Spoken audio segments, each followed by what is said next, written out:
Kamusta po ang lahat? This is me again, ang inyong Ate Mai, and welcome back dito sa aking channel. So, nalalapit na po ang ating Pasko at ang ating bagong taon, at ngayon ay meron akong ibabahagi sa inyo na isa na namang panibagong pampaswerte na mainam gawin ngayong araw ng Martes o kaya naman ay Biyernes.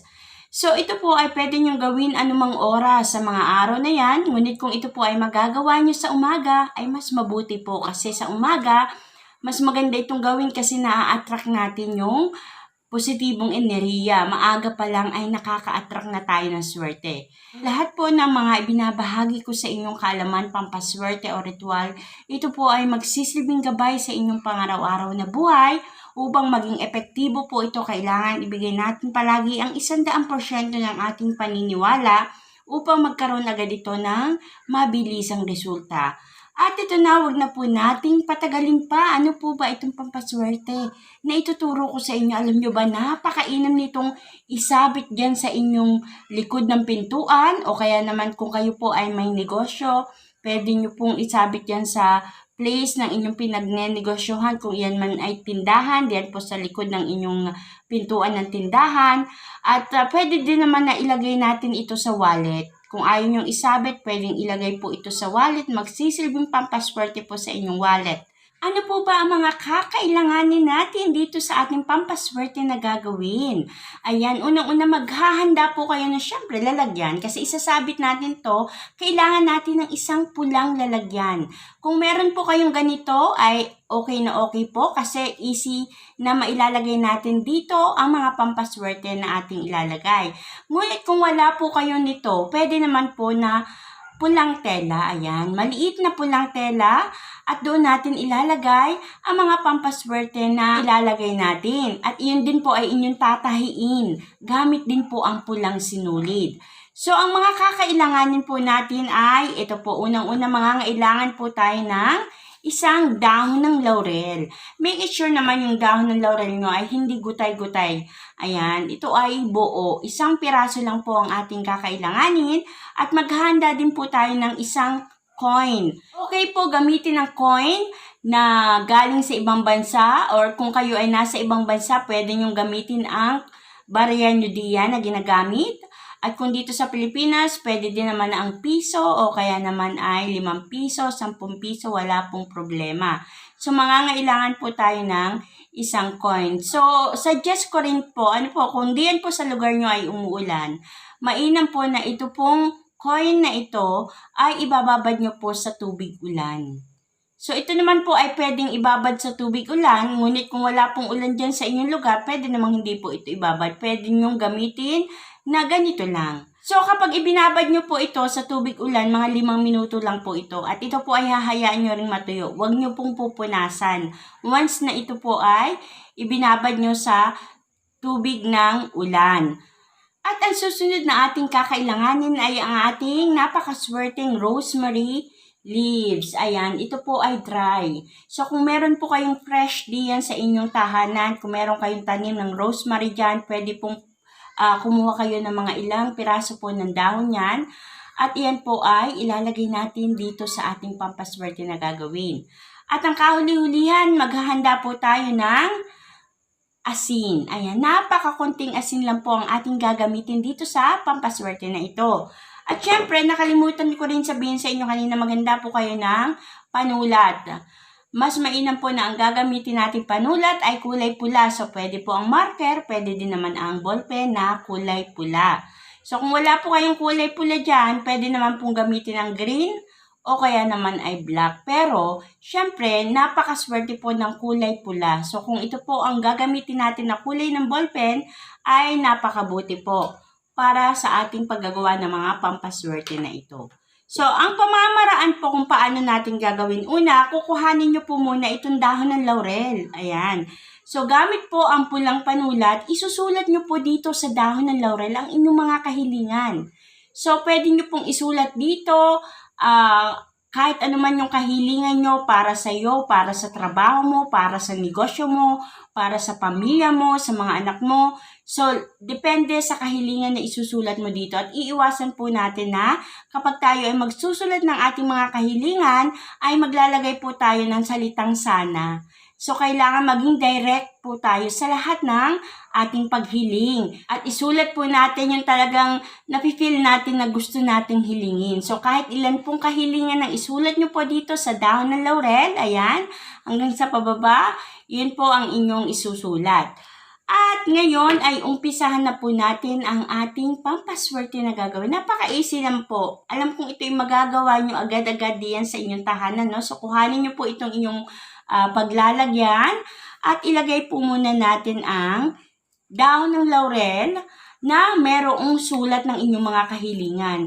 So, mas mainam po bago po natin ilagay itong dahon ng laurel dito sa ating lalagyan, mag-wish muna tayo. Katulad din po ng paglalagay nyo ng mga wishes nyo dito, pagsusulat nyo dito, ibulong din natin. Ibulong natin sa dahon ng laurel ang inyong mga isinulat na kahilingan.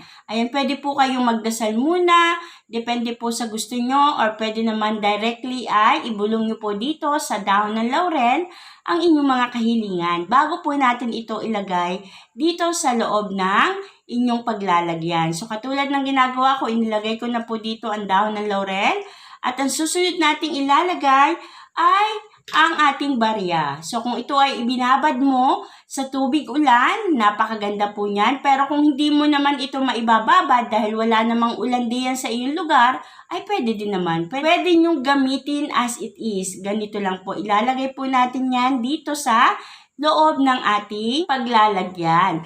At pagkatapos po nating ilagay itong dalawang pampaswerte na ito, isusunod naman natin ay ang paglalagay po ng ating rosemary leaves. Ayan. So, katulad ng sinabi ko sa inyo kanina, kung meron po kayong tanim diyan, kumuha po kayo ng 1, 2, 3 tangkay niyan. Or mas mainam po ay 3 tangkay na maliliit. Ilalagay po natin yan dito sa loob ng ating paglalagyan. At kung meron naman po kayong dry leaves na ganito, rosemary, ay pwede naman pong maglagay tayo ng mga 3 maliit na kutsarita. Ayan. Maliit na kutsara lang po ang ating gagamitin. Mga 3 kutsarita po ang ating ilalagay. So, katulad po ng ginagawa ko na ganito, ayan. Ilalagay ko po, ayan, dahan-dahan. At habang ilalagay po natin itong ating mga pampaswerte na ito, kailangan i-focus natin yung ating sarili, no? Kailangan isipin natin ano ba yung mga kahilingan na gusto mong hilingin. Ayan. Habang nilalagay mo itong mga pampaswerte na ito ay hihiling tayo. Hihiling tayo para sa ating sarili, hihiling tayo para sa ating pamilya, so kung ano pa man ang iyong mga gustong hilingin. Ayan. Kita nyo naman, nilagay ko na ang 3 maliit na kutsara ng dry na rosemary leaves. So, pag nailagay na po natin lahat ng ito dito sa loob ng ating pinaglagyan na mohobag o pulang tela man yan, ang sunod po na ilalagay natin ay ang asin. Bakit po tayo maglalagay ng asin? Syempre, kung mapapansin nyo, every time na tayo ay gumagawa ng pampaswerte, palagi po itong may asin. Kasi, ang asin po kasi ang magpro-protekta sa ating mga pampaswerte na ito. Ito yung magpro-protekta sa mga negative energy. Para mas madali itong magkaroon ng mabisang epekto, ang asin ang magpro-protekta. So, maglalagay po tayo ng a pinch lang po ng asin. Ayan, katulad nito, ganito lang po, kaunti ng asin ang ating ilalagay. At syempre, dahan-dahan po natin ilagay sa loob.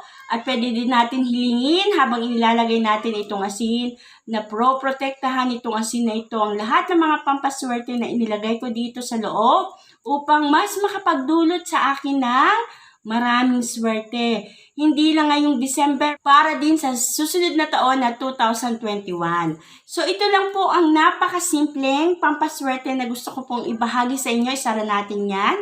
At ito ay ready na po isabit diyan sa likod ng inyong pintuan. Kung ang inyo pong negosyo ay sa bahay lang, so pwede po, diyan lang kayo sa inyong likod ng pintuan maglalagay nito, magsasabit po nito. At kung kayo naman ay may tindahan, may pwesto, pwede nyo po itong isabit diyan sa likod ng inyong pintuan, diyan sa inyong pwesto.